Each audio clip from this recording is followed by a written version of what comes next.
Right, folks, we normally cover deaths on here. When I say that, we're not morbid in any way, shape, or form. But if somebody's died, especially the ones that I really, really, really like, I mention it.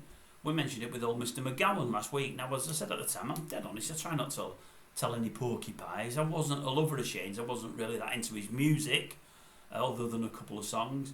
Know he's fated as a great poet and what have you. And obviously lived a great life.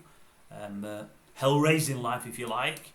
But I appreciate that many loved him, many of him as a hero. I appreciate what happened at the funeral last week. I thought it was absolutely fantastic. But at the same time, as they were burying him, Ryan O'Neal had died. That's the actor. Now, I love Hollywood and I love the actors of old and actresses of old. I grew up with them. It's my generation and I like them.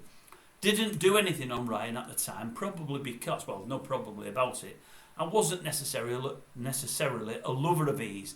I know he starred in a couple of absolute blockbusters, especially Love Story, but he didn't have that huge a career. You know, I think he started off in Peyton Place and did maybe, he might have only done 10 or 20 films. I think he did 5 or 6 really big ones, but really faded from obscurity many, many years ago now. And we do know, we've read in the press over the years, that Ryan's had problems with drink and especially drugs. And anyway, I read a piece on him over the weekend. It was late last night.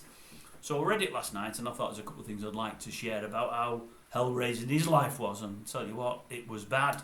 And it's obviously sad that he's gone, but I can't be one that says, you know, I'm really going to miss him and whatever else, because as I say, I was never really a fan.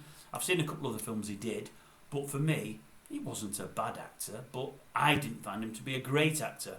You know, I've loved many actors from his generation. He wasn't one of them. But I read something in the press, as I say, late last night it was now, that was in the paper over the weekend. It was on a couple of stories. Now, I think Ryan's been married at least a couple of times. I think he had 4 kids. I think of the 4 kids, there's only one that's really close to him. I think all 4 of his kids have had problems and issues during the course of their lives. I won't go into that now, but a couple of them have had massive problems and issues. Massive.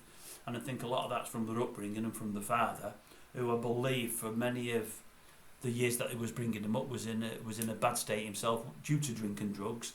They didn't have that fatherly hand guiding them that children need. And as I say, down to that, there's only one that's reasonably close to him. We know he famously was with Farrah Fawcett Majors for many a year, and that's one of the stories I'd like to tell. At the time, I think he was with Farrah Fawcett. He went back to her and had the last 8 or 9 years with her. They never ever got married. I believe he proposed to her I think it was on a deathbed. And I think they brought the priest round to go through the wedding ceremony, and he ended up giving her the last rites. She died at the time. They never got married. But I think one of the stories that I read, which is unbelievable, at the funeral, I think he'd been estranged from Tatum, that's his daughter, for many a year. She was the young girl that she went off the rails as well. She was married early on to John McEnroe. I think she lost custody of her kids because she wasn't bringing them up right, because she had substance abuse issues, which obviously she'd inherited from her father, I would guess. But she says on the day that they were burying Farrah Fawcett, she actually turned up for the funeral, and Ryan propositioned her, said, have you got any booze, have you got a car, can we get off for the next couple of hours, me and you? Didn't realise it was his daughter because she looked so different.